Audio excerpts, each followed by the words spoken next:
नमस्कार मंडळी, स्वागत आहे तुमचं कुक विथ सवी या यूट्यूब चॅनलमध्ये। तर आज आपण बिना भाजणीची चकली कशी करायची याची रेसिपी बघणार आहोत। तर तुम्ही इथे बघू शकता, मस्त अशी एका हाताने पटकन तुटतेही आणि अजिबातही तेलकट होत नाही, अजिबात तेल पीत नाही ही चकली। ही बघा, तुम्ही बघू शकता आणि एकदम कुरकुरीत अशी होते, करायला पण एकदम सोपी। फक्त 2 पिठांचा यूज आपण इथे केलेला आहे, ते पण भाजून न घेता। बघू शकता तुम्ही, अजिबात तुटलेली नाही आणि तेलात पण अजिबात विरघळत नाही। चला तर मग सुरुवात करूया आजच्या आपल्या रेसिपीला। तर यासाठी मी इथे 2 वाटी जे आहे ते तांदळाचं पीठ घेतलेलं आहे। नॉर्मल जे घरामध्ये आपण तांदळाचं पीठ तयार करतो भाकरी वगैरेसाठी, तेच घेतलेलं आहे। आणि इथे पाऊण वाटी फक्त आपलं डाळीचं पीठ टाकलेलं आहे, जे आपण घरात यूज करतो ते। त्यानंतर भरपूर असे तीळ टाकलेले आहे। नंतर यामध्ये आपण धना पावडर टाकणार आहोत। त्यानंतर आपण इथे चवीनुसार मीठ टाकलेलं आहे। नंतर यामध्ये आपण ओवा जो आहे तो कुस्करून हातावरती टाकायचा आहे, म्हणजे स्मेल एकदम छान येतो।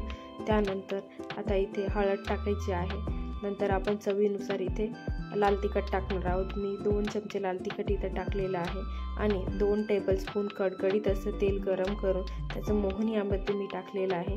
त्यापूर्वी हे जे जिन्नस आहे ते सगळे आपण व्यवस्थित असे मिक्स करून घेणार आहोत त्या पिठामध्ये। आणि मिक्स झाल्यानंतर जे मोहन आपण तयार केलेलं आहे ते आपण यामध्ये टाकून घेणार आहोत आणि हे सगळं मिक्स करायचं आहे। हे सगळं मिक्स करताना अजिबातही हाताचा वापर करायचा नाही, जोपर्यंत हे मिश्रण कोमट होत नाही तोपर्यंत, कारण की तेल पण एकदम कडकडीत गरम असतं, तर हाताला चटके बसण्याची शक्यता असते। हे बघा, थोडंसं कोमट झालं की हाताने व्यवस्थित ते सगळीकडे पसरून घ्यायचं आहे ते तेल। त्यानंतर इथे मी 1 ग्लास जे आहे पाणी कडकडीत गरम करून घेतलेलं आहे। पाणी थोडंसं जास्त गरम केलं तरी चालेल, पण एकाच वेळेस सगळं टाकायचं नाही आहे, थोडं थोडं टाकून आणि घट्टसर असा आपण गोळा तयार करून घ्यायचा आहे। जसं आपण पोळ्यांसाठी बनवतो तसा, पण थोडासा नॉर्मल घट्टसर करायचा आहे।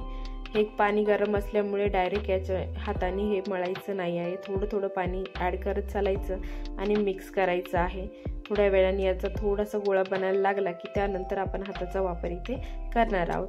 तोपर्यंत इथे चमच्याने, नाही तर तुमच्याकडे उलटणी असेल त्याने, जेही तुमच्याकडे सोपं वाटेल त्याने तुम्ही याचा गोळा करायचा प्रयत्न करायचा आहे। हे बघा, तुम्ही आता यामध्ये आता याचा गोळा बनेल, तर हळूहळू गरमच असतं, थोडंसं काळजी घेऊन जरा व्यवस्थित पीठ हे मळून घ्यायचं आहे। थोडंसं थंड झालं की पटपट मळता येतं। तर थोडं थोडं पाणी घालून आपण याला आता घट्टसर असा हे बघा गोळा तयार करून घेतलेला आहे। जसं आपण गव्हाचं पीठ पोळ्यांसाठी मळतो तसंच आपण इथे याला मळून घेतलेलं आहे। त्यानंतर थोडासा तेलाचा हात लावणार आहोत याला आणि व्यवस्थित असं मळून घेणार आहोत। तर याला जास्त काही फार साहित्य लागत नाही, फक्त जे आहे तांदळाचं पीठ आणि आपलं डाळीचं पीठ, या दोन्ही जिन्नसीवरनंच ही कुरकुरीत अशी जी आपली चकली आहे ती बनवून तयार होते। जर भाजणीचं प्रमाण आपल्याला समजत नसेल किंवा जमत नसेल तर हे पर्याय एकदम उत्तम आहे, खूप छान होते आणि भरपूर दिवस टिकते आणि खूप दिवस ही कुरकुरीतच राहते। तर व्यवस्थित असं याला मळून घ्यायचं आहे। त्यानंतर हे झाकून ठेवायचं आहे, ओल्या फडक्याने किंवा ताटली वगैरे ठेवून झाकून ठेवायचं आहे, कारण की हे थोडंसं गार पडलं की म्हणजे वाळायला सुरुवात होते, तर ते ओलसरच आपलं राहिलं पाहिजे याच्यासाठी आपण झाकून ठेवायचं आहे। त्यानंतर छोटासा गोळा घेऊन थोडंसं पाण्याचा हात लावून आपण त्याला परत मळून घ्यायचं आहे। पाणी नंतर पण जे वापरतो ते कोमटच असलं पाहिजे, गार पाण्याचा वापर कुठेही करायचा नाही आहे आपण। तर यामध्ये आता बघू शकता तुम्ही, छोटासा गोळा घेतलेला आहे आणि मी यामध्ये जो सोऱ्या असतो त्यामध्ये टाकलेला आहे। त्यानंतर आपण हा सोऱ्या बंद करून घेऊ या आणि चकली काढायला सुरुवात करून घेऊया। तर चकली काढायला पण एकदम सोपी असते, अजिबातही तुटत नाही। तुम्ही बघू शकता आता इथे अजिबात मध्ये पण तुटणार नाही ती, व्यवस्थित असं। आणि कोणी ज्यांना जमत नसेल, जे पहिल्यांदा ट्राय करत असेल, त्यांना पण एकदम मस्त जमेल अशी ही रेसिपी आहे। तर तुम्ही बघू शकता अजिबात पण तुटत नाही आहे कुठेच। आणि आता आपला ही पहिली जी आहे ती कंप्लीट झालेली आहे। हे बघा, तुम्ही बघू शकता आपण दुसरी इथे करायला घेणार आहोत चकली, आणि सेम अशाच तुम्हाला लागतील तितक्या चकल्या पटपट पटपट काढून घ्यायच्या आहे। हे बघा, अजिबात तुटत नाहीये कुठेच, पीठ व्यवस्थित मळलं गेलेलं आहे आणि व्यवस्थित अशी चकली आपली काढून झालेली आहे, हे तुम्ही बघू शकता।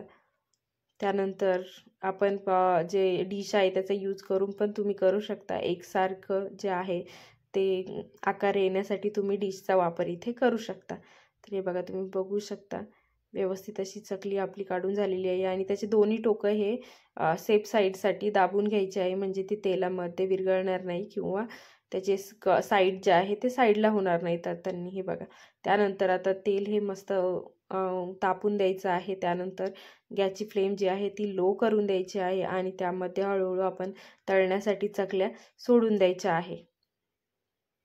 हे बघा, मस्त कुरकुरीत अशा तळून होतात. त्यानंतर अजिबात लवकर हलवायच्या नाही आहे, त्यांना आलटून पालटून घ्यायच्या नाही. थोडंसं मस्त हे जे बुडबुडे आहेत तेलाचे ते थोडेसे कमी होऊन गेले या प्रकारे याला उलटून घ्यायचं आहे. आणि बस, हे बघा तळून झाल्या की या खाली बसायला सुरुवात होतात चकल्या. त्यावेळेस समजून जायच्या आपल्या चकल्या व्यवस्थित अशा तळून झालेल्या आहे. एकदम कुरकुरीत होतं. हे बघा, पूर्ण जे बुडबुडे आहेत ते थांबलेले आहेत आणि आपल्या चकल्या ज्या आहेत त्या व्यवस्थित तळून झालेल्या आहे. तर आपण ह्या काढून घेऊया. तर कशी वाटली मंडळी मग माझी रेसिपी? 2च जिन्नस वापरून आपण भरपूर साऱ्या इथं चकल्या केलेल्या आहे. भाजणीचं पीठ करायला वेळ नसेल तर तुम्ही नक्की या जिन्नसीचा वापर करून तुम्ही कुरकुरीत अशी चकली बनवू शकता आणि 2 ते 3 महिने व्यवस्थित स्टोअर करून राहते आणि शेवटपर्यंत कुरकुरीत राहते. तर तुम्ही नक्की करून बघा. माझ्या चॅनलवर नवीन असाल तर नक्की माझ्या चॅनलला सबस्क्राईब करा, लाईक करा, शेअर करा, कमेंट करा. भेटूया नेक्स्ट रेसिपीमध्ये. तोपर्यंत बाय बाय.